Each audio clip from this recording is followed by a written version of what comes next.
welcome back. So going into the break, Helen, we're talking about your experiences as a visionary, and I'd like to ask you more about those. No, well, I was, having moments of thinking, well, what am I going to do when I get to Sydney, because I don't know anyone, and it was a big gamble for me at the age of 18. But I had this dream about 10 days before I left, or right before I left, I can't remember now. But I saw myself in this, I couldn't tell if it was a church or a recording studio. It somehow seemed to be both, which was kind of peculiar. And I was singing a duet with Peggy Mortimer, who I had met but I'd never worked with. And we were singing a duet together. I never did duets, and she was a soprano, so it just seemed the weirdest dream. And the first job that I got in Sydney was for the ABC at Studio 226 in Burke Street, which was a colonial church that they had turned into a recording studio, and my job was to sing a duet with Peggy Mortimer. Amazing. And you've had these visions throughout my life. Throughout your life. And in fact, your book actually has at the end of it some prophecies, so to speak. Of what I see, yes, what I see. It's not going to be as bad as people think. There's a lot of gloom and doom extremists hell-bent on Armageddon and all that. That's not happening. Okay, well, tremendous changes, but it's not the end of the world. Let's talk a little bit about that, seeing as we're on that subject now. Okay. What is it that you'd like to share with us around some of these changes? Well, we're evolving. We're moving up a chakra, so to speak. And we're evolving from 5 sensory beings into multi-sensory beings, from linear thinkers into multidimensional thinkers. And we are becoming closer to our spiritual origins. Okay, so what would you say around the Mayan calendar, 2012? Does it what you're seeing, does that link in? Because it could, but you cannot put exact dates because the time as we know it only exists on this plane. Yes. It doesn't exist on the other plane. So saying something is going to happen at 12 midnight on a certain date, that's not the way it works. But certain changes have to happen, and there are major Earth changes that are going on, and this is the 6th time in the history of our planet that these changes have occurred. But we will survive. Okay. Well, how long ago was the last one? Any idea? Oh, I'd say at least 10,000 years. Okay, so it's been a while. Alrighty. And when these things happen, of course, a lot of history just gets wiped. I mean, I'm concerned with how dependent we have become on machinery, because a lot of records are going to be lost. Well, just on that, do you believe Atlantis existed?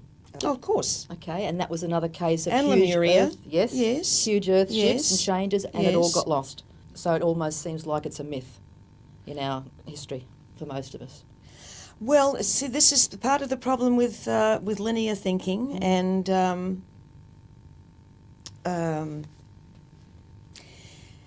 scientific type of thinking. If you can't recreate it in a lab, it doesn't exist. And, that, for me, prompts the question, well, how much does courage weigh? What are the dimensions of love? I mean, there are things that simply cannot be quantified in a physical form. So, in kind of fast tracking with your life, you had the #1 hit with I Am Woman. You'd had a number of health issues, and also the doctor had passed over, Elsie. That had been amazing for you. And there was a note on the table from Elsie, who had passed over, which led you to the man who was your teacher for hypnotherapy. Can you share some of that? That's right. Well, I'd always been interested in hypnosis and reincarnation. I mean, this has been a 50-year research project for me. And I'd reached the point in my life where I had done as much as I could ever want to do in show business. There were no more mountains to climb, and I was tired. I'd done it for 55 years.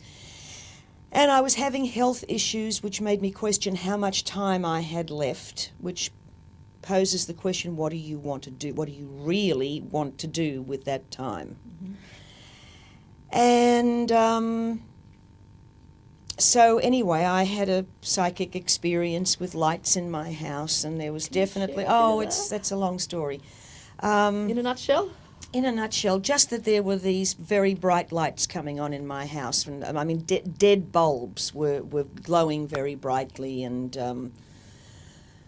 I did have. I can't say it was an out-of-body experience because I was very much still in my body, but I was so aware of being with my soul group and feeling this overwhelming unconditional love.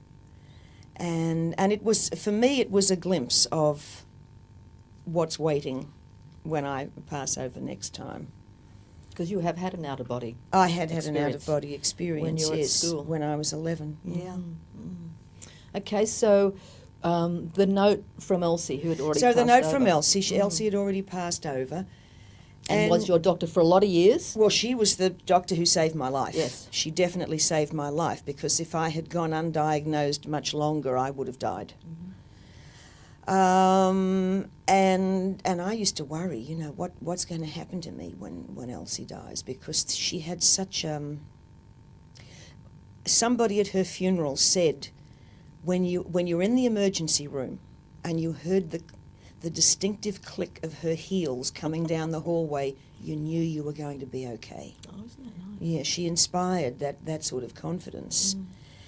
And so when I started getting sick again and she was dead and I was really concerned as to what I was going to do, and she came through, and you know, I asked her for help. She came through and sent me to a doctor who knew what was wrong with me and fixed it.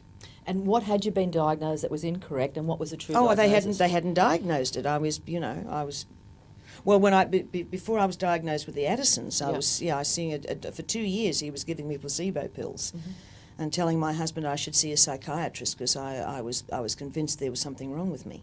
I mean, I was dying and I knew it, but you know. And what the reality was that was diagnosed? What was really wrong? Addison's disease. Yeah. And what was it that contributed to the Addison's disease? Well, years? the fact that I'd had a kidney removed when I was 17, and they'd taken the adrenal gland with it. And it was interesting, a couple of years ago I had an MRI, which of course didn't exist back in those days, and looking at my insides, I understood so much about my life, because the remaining adrenal gland was dwarfed. Wow. So I was born with infantilized adrenal glands, which explains why I was a sprinter and not a long-distance runner, why I would have these bursts of energy followed by complete exhaustion. Okay. Mm. Oh, fascinating. Mm. So then Elsie led you to a gastroenterologist Yep. who cleared up this, because I've always travelled so much, you know, Africa, South America, a lot of these places where there's weird things that you can pick up, and I'd picked up this bacteria, and I'd had it for several years, and it was just destroying my insides. But, of course, it wasn't showing up on any of the x-rays or anything, but this woman, she found it. and fixed So, it. mm. And then Elsie also led you to Florence Henderson and her husband, who does the hypnotherapy. Well, which was kind of funny because Yeah. I don't mention this in the book. Okay. But This is an exclusive. yes, okay. No, Elsie and Florence were very good friends. And when Florence divorced her husband and married Dr. John Kappas, Elsie was not very happy because she didn't think this hypnotherapy business, I don't know what that's all about, that she didn't think it was science, you see. She came around. But the fact that she then sent me to Florence and Dr. John Kappas, and he of course ran the only accredited school for hypnotherapy in the United States. And that was back in 2000. 2001. 2001. Okay. So I was 60 before I got the letters after my name, but I got them. And we're going to come back and find out the last 6 years of your life. Okay. See you soon.